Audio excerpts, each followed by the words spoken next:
Buenos días y bienvenidos sean todos de nuevo a nuestro culto dominical de la Iglesia Cristiana Evangélica de Santa Cruz de Tenerife.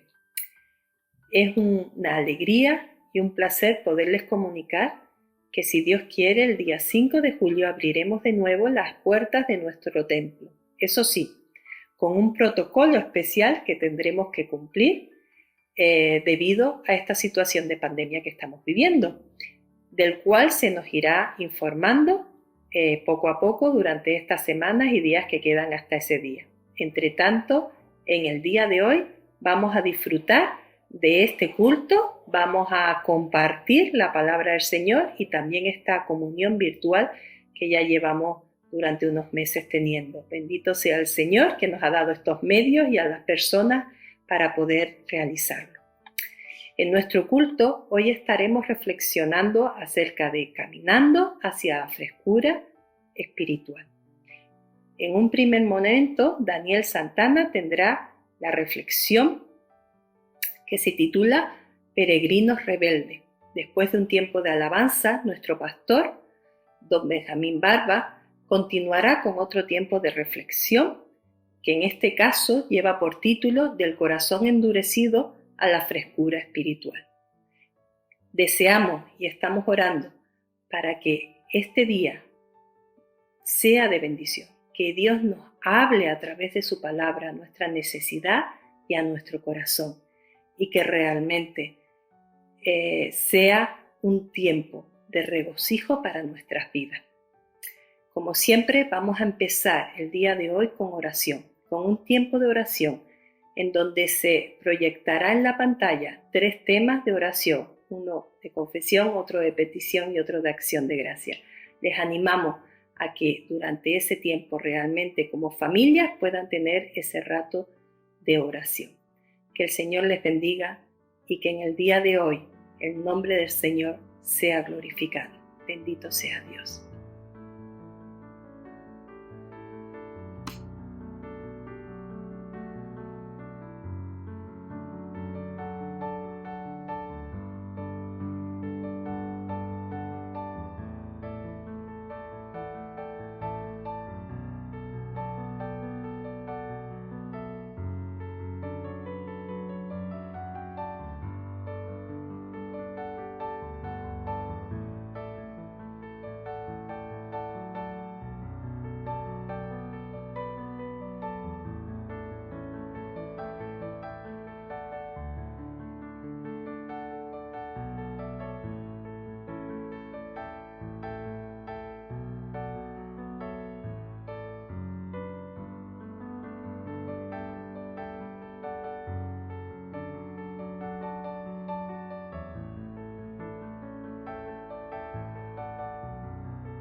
Buenos días, mis queridas hermanas y hermanos.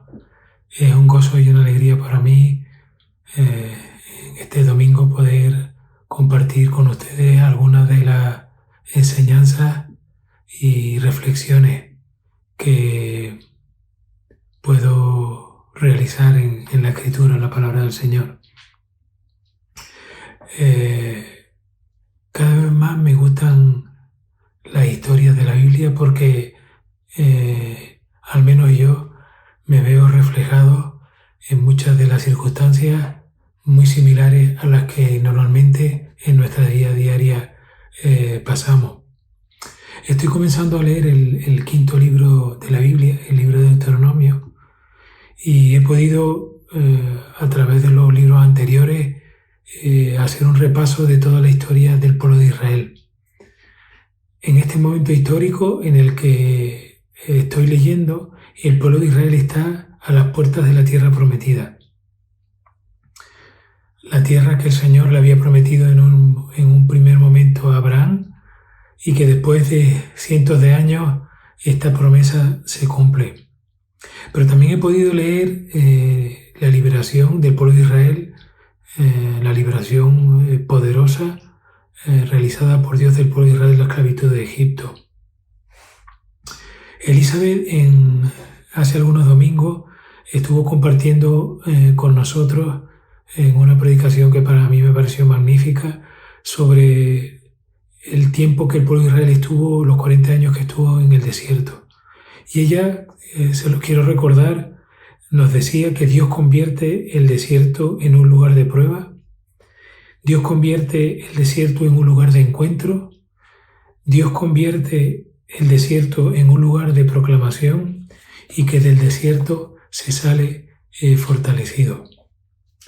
La generación que estaba a punto de entrar a Canaán no es esta generación que vaga durante 40 años, porque esa generación muere en el desierto, muere por la rebeldía que había manifestado en su relación con Dios, muere porque cuando tienen la oportunidad de entrar a la tierra prometida, se niegan a entrar a la tierra desobedeciendo a Dios. Una generación, esta que muere en el desierto, una generación con un corazón duro. En el último devocional que compartí con ustedes, hablaba de Josías, que se habla de él que tenía un corazón tierno. Pues este pueblo que muere en el desierto tiene un corazón duro. Y ahora este pueblo está a la puerta de la entrada a la tierra prometida. Posiblemente, o por lo menos me hizo pensar a mí, en próximos días vamos a entrar en una nueva fase en esta epidemia.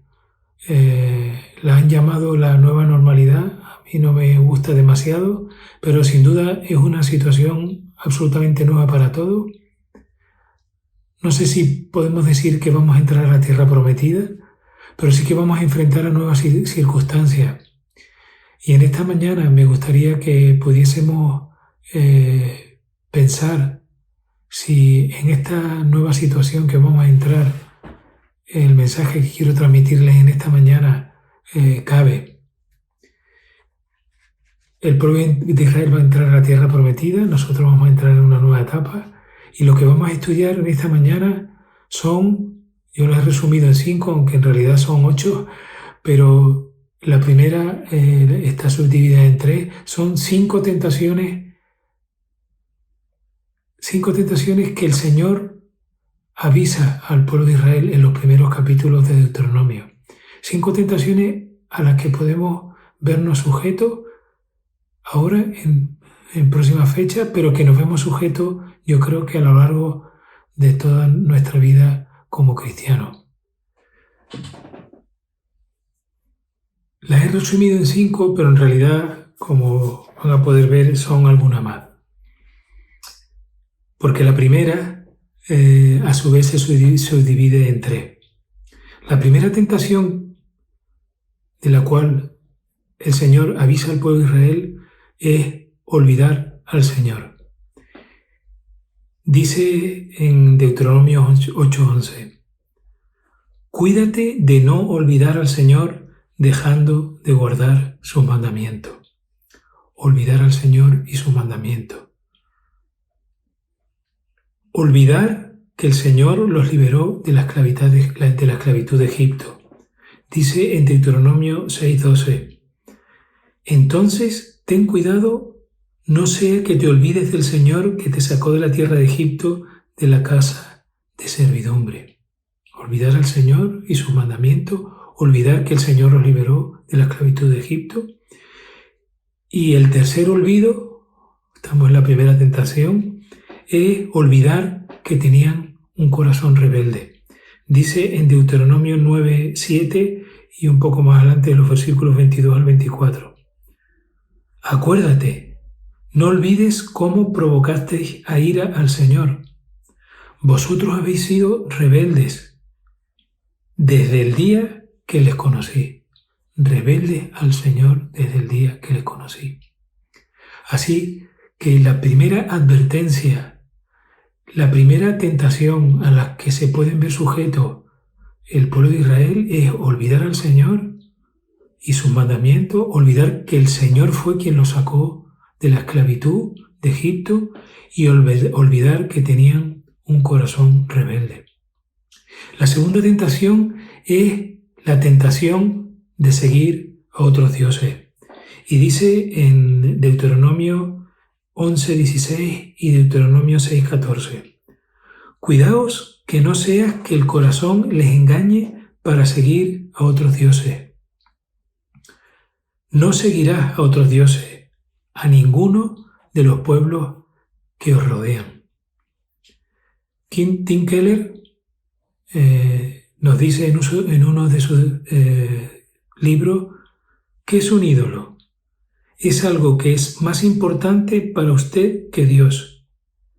Es cualquier cosa que cautive su corazón y su imaginación más que Dios. Es cualquier cosa que espere que le proporcione lo que solamente Dios puede darle. Y los dioses pueden ser cosas buenas, cosas beneficiosas para nosotros, pero le quitan el lugar a Dios.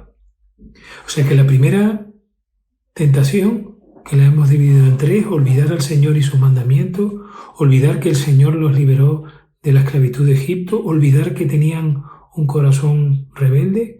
La segunda tentación, seguir a otros dioses. La tercera tentación es la tentación de tentar al Señor. Y dice Deuteronomio 6:16: no tentaréis al Señor vuestro Dios como le tentasteis en Masá. En Masá fue el momento peor, por así decirlo, en el que el pueblo pone en duda quién es Dios, qué puede hacer Dios. En momentos de dificultad, posiblemente sea en los momentos en que más fácil podemos tentar al Señor, pero también en momentos de comodidad, de tranquilidad, podemos olvidarnos del Señor. Y al olvidarnos, podemos olvidar cómo es Él, olvidarnos de todo el poder que Él tiene. Dice Moisés en Deuteronomio que no olvidemos al Señor, que el Señor nos liberó al pueblo de Israel de la esclavitud y nos libera a nosotros, que no olvidemos que nuestro corazón es rebelde, que el pueblo de Israel y nosotros no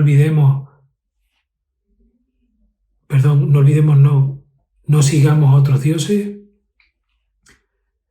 En tercer lugar, que no tentemos al Señor. Y en cuarto lugar, la cuarta tentación a la que podemos vernos sujetos es que nuestro corazón se enorgullezca y piense que son nuestras fuerzas los que han producido la situación en que estamos, o pensemos que nos merecemos lo que tenemos. Y dice Deuteronomio 8:17: no es por tu justicia ni por la rectitud de tu corazón que vas a poseer la tierra. Y en el 8:17: no sea que digas en tu corazón: mi poder y mi fuerza me han producido esta riqueza. El creernos que somos nosotros el que conseguimos lo que tenemos, o pensar que lo que tenemos es porque nos lo merecemos. La quinta tentación a la que tiene que enfrentarse el pueblo de Israel es a la tentación de temer a las naciones que tienen que conquistar. Recuerden que el pueblo de Israel está a punto de entrar a la tierra prometida y el Señor les recuerda lo siguiente: si dijeras en tu corazón: estas naciones son más poderosas que yo, ¿cómo podré desposeerlas? No tengas temor de ellas, les dice el Señor en Deuteronomio 7:17 y 18. Hemos visto 5 tentaciones. La primera, que la hemos subdividido en 3, olvidar al Señor y el cumplir sus mandamientos, olvidar que fue el Señor quien los sacó de la esclavitud de Egipto, y olvidar que su corazón es rebelde. La primera tentación es olvidar. La segunda tentación es el hacerse otros dioses. La tercera tentación es la tentación de tentar al Señor, poner en duda quién es el Señor, el poder que Él tiene, dejar que la raíz de la incredulidad surja en el corazón.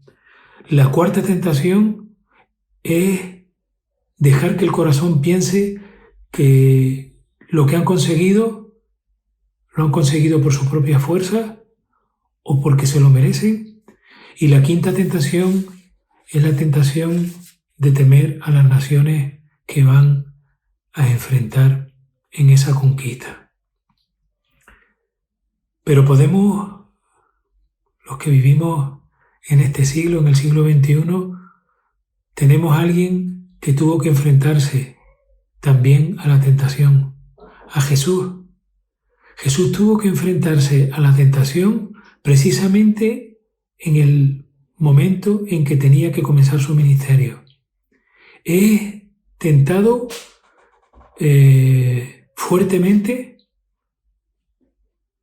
sin piedad, por parte del diablo. Y Jesús es capaz de vencer esa tentación, esas tentaciones, como vemos en los evangelios. Jesús vence a la tentación.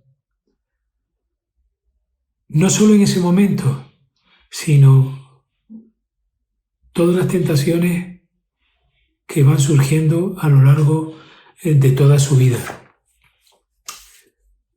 Me gustaría poder compartir con ustedes dos pasajes. Uno está en Primera de Pedro, capítulo 2, versículo 21, que dice, Primera de Pedro 2:21, porque para este propósito habéis sido llamados, pues también Cristo sufrió por vosotros, dejándoos ejemplo para que sigáis sus pisadas, el cual no cometió pecado, ni engaño alguno se halló en su boca, y que cuando lo ultrajaban no respondía ultrajando, cuando padecía no amenazaba, sino que se encomendaba a aquel que juzga con justicia. Y él mismo llevó nuestros pecados en su cuerpo sobre la cruz, a fin de que muramos al pecado y vivamos a la justicia, porque por sus heridas fuimos sanados. Y el otro pasaje se encuentra en Hebreos capítulo 4, versículo 14, que yo creo que ya en otro devocional lo leí. Teniendo pues un gran sumo sacerdote que trascendió los cielos, Jesús, el Hijo de Dios, retengamos nuestra fe, porque no tenemos un sumo sacerdote que no pueda compadecerse de nuestra flaqueza, sino uno que ha sido tentado en todo, como nosotros, pero sin pecado. Por tanto, acerquémonos con confianza al trono de la gracia, para que recibamos misericordia y hallemos gracia para la ayuda oportuna. Tenemos a Jesús que venció la tentación. Pero también está el Espíritu Santo morando en nuestras vidas. Pablo en Romanos 8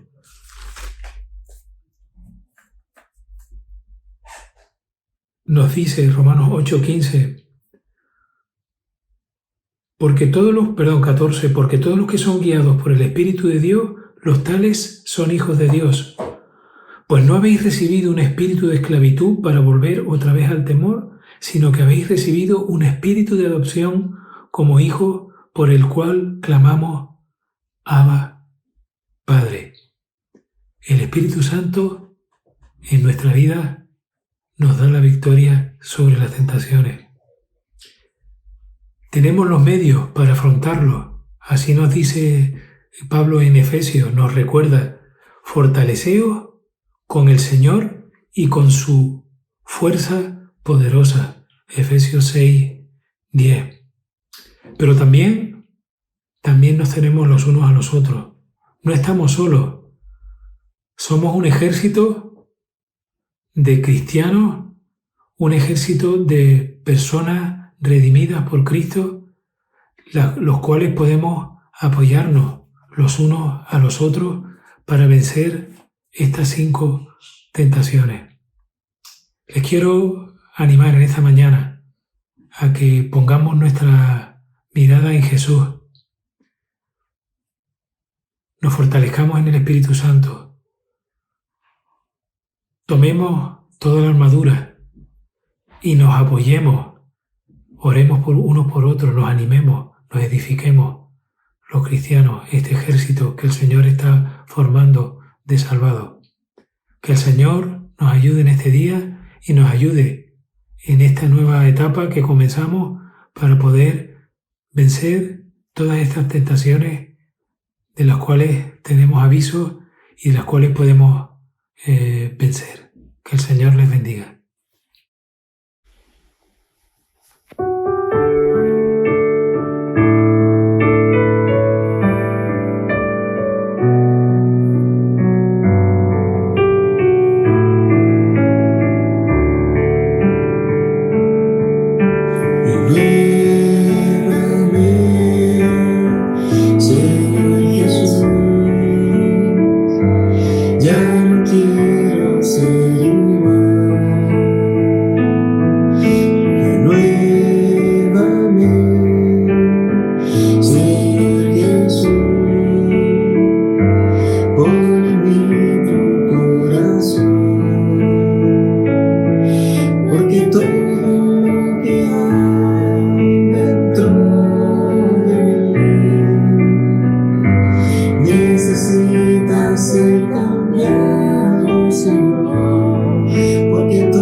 Sendas rectas, guíame por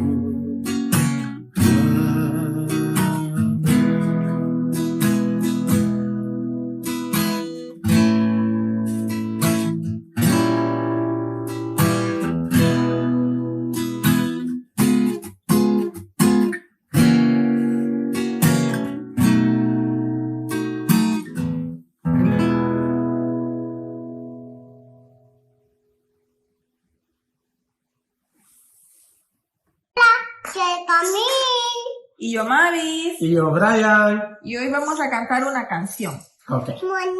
Bonita Ok. que dice así. 1, 2, 3. Yo tengo un amigo que me ama, me ama, me ama. Yo tengo un amigo que me ama, su nombre es Jesús. Él me Ama, él me ama, él me ama con su eterno amor.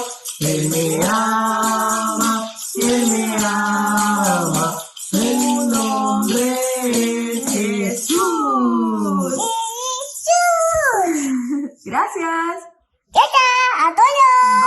Bye. Hola, seguimos con la serie de nuestro Evangelio Marcos y estamos prácticamente hoy en el capítulo 9. Vamos a leer versículos 30 al 32. Estamos en el Ecuador, ya hemos pasado la parte central de este Evangelio y ya nos vamos encaminando en nuestro estudio del Evangelio hacia la parte central que Marcos trabaja, que es el tema de el propósito por el cual Jesús ha venido y su muerte y su resurrección. En los capítulos anteriores, Marcos ha tratado de mostrar su propósito inicial, mostrar que Jesús es el Hijo de Dios y que Él trae ese mensaje de las buenas nuevas, y este Evangelio es el mensaje de esas buenas nuevas. Y ha mostrado que Jesús es el Hijo de Dios, que es el Mesías, a través de toda una serie de ejemplos, de enseñanzas que Jesús da a las multitudes, a sus discípulos, de sanidades, de expulsión de demonios, de obras maravillosas en el control de la naturaleza, etcétera, etcétera. Y digamos la parte central de este Evangelio lo encontramos a partir del capítulo 8, cuando Jesús pregunta a sus discípulos quién es Él, y sus discípulos, como recordáis, dicen que Él es el Mesías, el Hijo del Dios viviente. Y a partir de ese momento es cuando Jesús empieza a hablarles de una forma muy clara, muy tajante, de que es necesario que Él, como Mesías, como Hijo de Dios, tenga que ser desechado por los religiosos, que ser muerto y resucitado, anticipando ese futuro. Pero Jesús les dice seguidamente que ellos van a seguir, y todos aquellos que quieran ser sus discípulos van a seguir el mismo camino que Él les va a seguir. Y es en ese contexto donde encontramos el tema de nuestros versículos en el día de hoy. Vamos a leerlo, Marcos capítulo 9, versículos 30 al 32. Habiendo salido de allí, caminaron por Galilea, y no quería que nadie lo supiese, porque enseñaba a sus discípulos y les decía: el Hijo del Hombre será entregado en manos de hombres, y le matarán, pero después de muerto resucitará al tercer día. Pero ellos no entendían estas palabras y tenían miedo de preguntarle. No es la primera vez que Jesús ya les ha hablado de que es necesario que Él sea desechado, muerto y resucitado. Si os acordáis, en el capítulo 8, versículo 31, Jesús dice esas mismas palabras a sus discípulos, y es cuando Pedro salta y le dice: Señor, nunca esto vaya a ocurrir. Ahora, es interesante que esto sucede después de que Jesús ha estado en el monte de la transfiguración con Pedro, Juan y Santiago, que ha bajado de ese monte a la llanura y se encuentra con este padre que está pidiendo que su hijo sea sanado y no hay forma.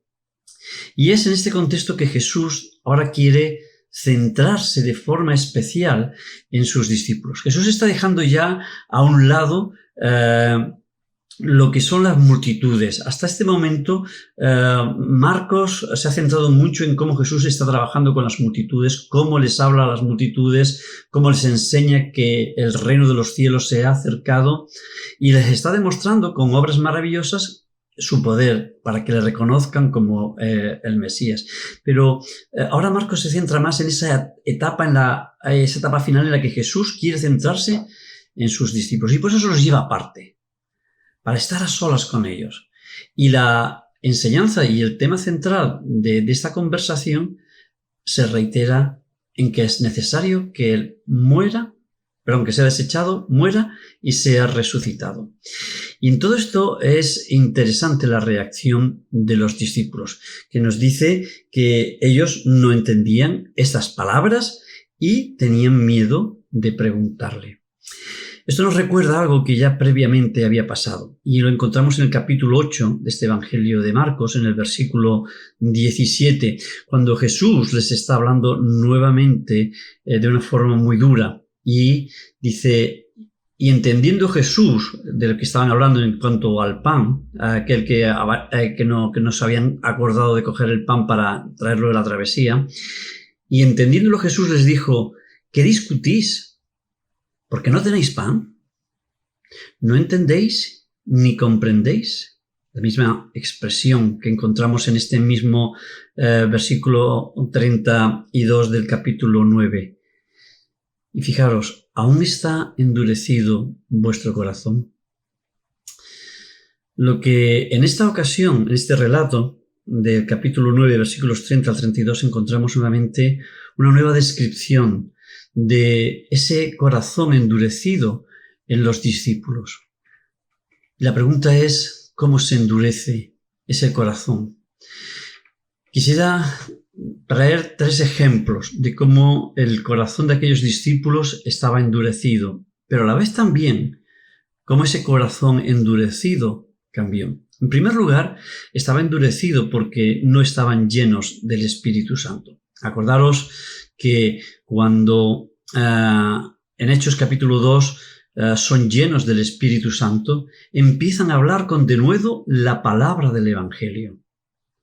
En estos momentos el Espíritu Santo no les está llenando, aunque tengan la misma presencia del Señor en sus vidas, lo puedan ver, lo puedan palpar, algo irrefutable, pero no estaban siendo llenos del Espíritu Santo. Es a raíz de que son llenos del Espíritu Santo en Hechos capítulo 2 que empiezan a predicar el Evangelio con denuedo. La segunda razón por la que el corazón de estos discípulos estaba endurecido era porque el obrar de Dios no encajaba en sus esquemas mentales, teológicos, de cómo debía ser el Mesías. Ellos tenían una perspectiva del Mesías guerrero, victorioso, del cual nos habla Daniel en el capítulo 7, de quien iba a ser el Hijo del Hombre. Ellos entendían parte, pero no querían entender la otra parte, la parte del sufrimiento del Mesías, el que iba a ser desechado, el que iba a ser humillado por las naciones y hasta incluso por su propio pueblo. Pero todo esto cambia nuevamente cuando son llenos del Espíritu Santo y se ponen a hablar de nuevo con el Evangelio. Y fijaros que entonces empiezan a hablar y a decir que era necesario que el Mesías fuera rechazado. ¿Qué cambio? Otro ejemplo, Pablo. Amaba a Dios como muy pocas personas, pero su ignorancia persiguió a la iglesia.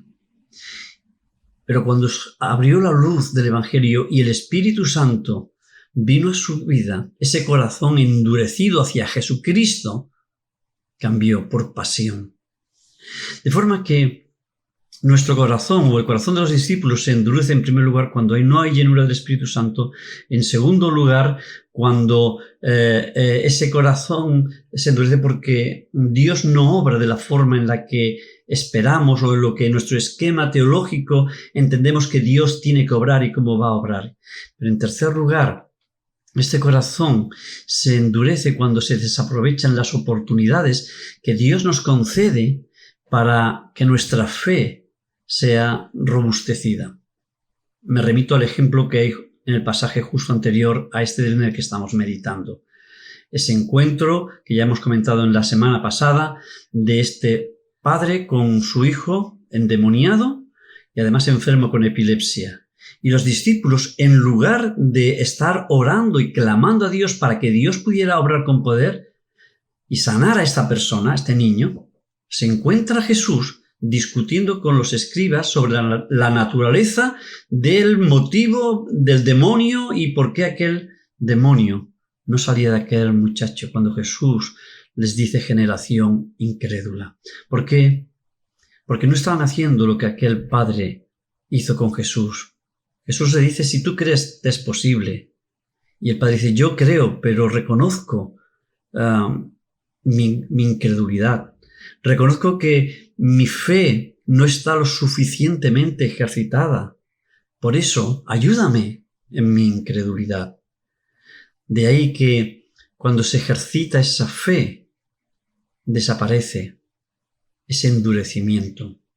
3 causas por las que el corazón de un discípulo de Jesús se puede endurecer: la falta de la llenura del Espíritu Santo, el tratar de someter a Dios a nuestros esquemas teológicos y mentales de cómo tiene que obrar, de cómo tiene que actuar, y en tercer lugar, porque realmente en toda esta situación no somos capaces de ejercitar nuestra fe, porque Dios lo que nos pide es la fe.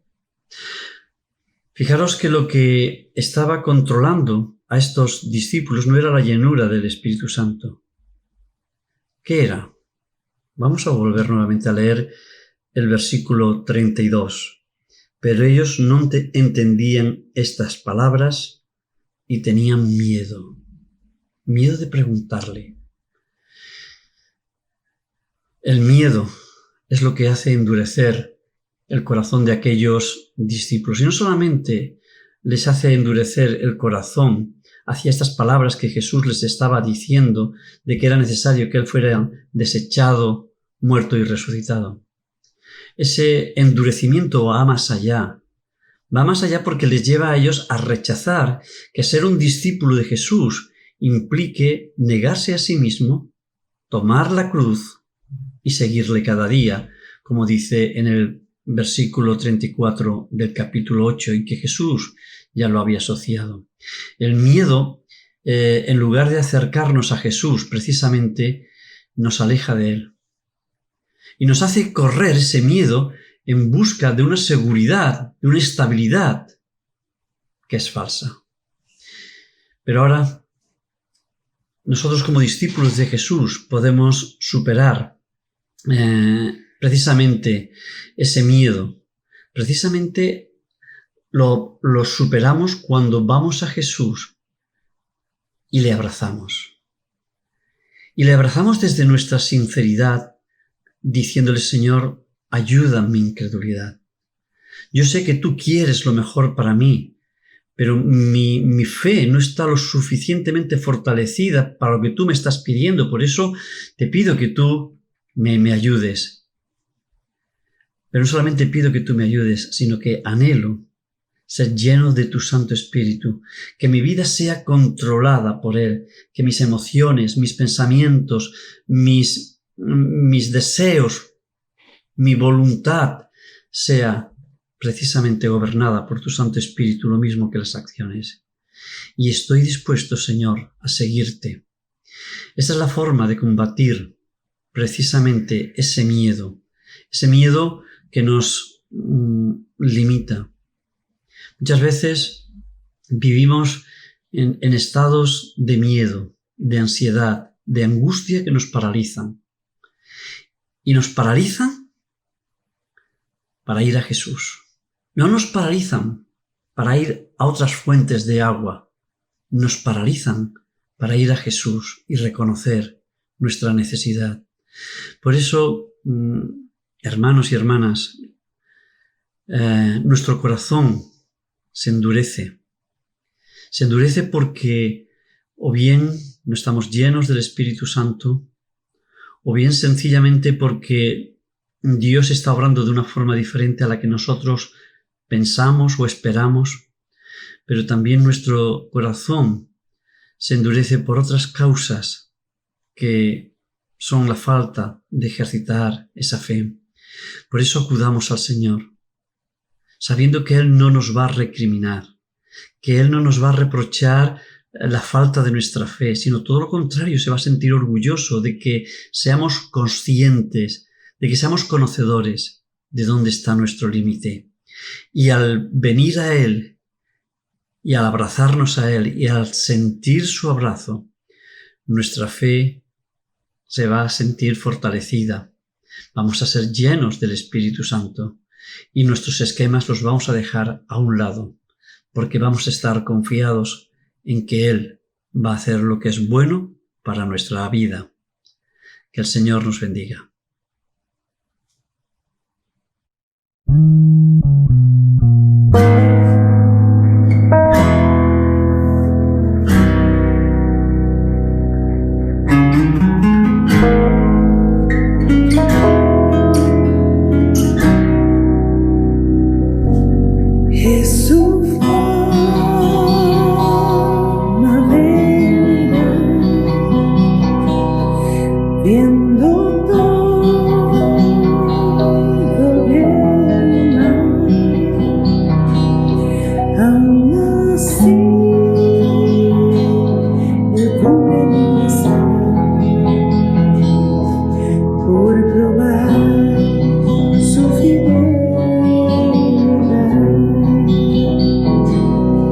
Es la forma en que toda necesidad está sumida en la verdad. Prueba su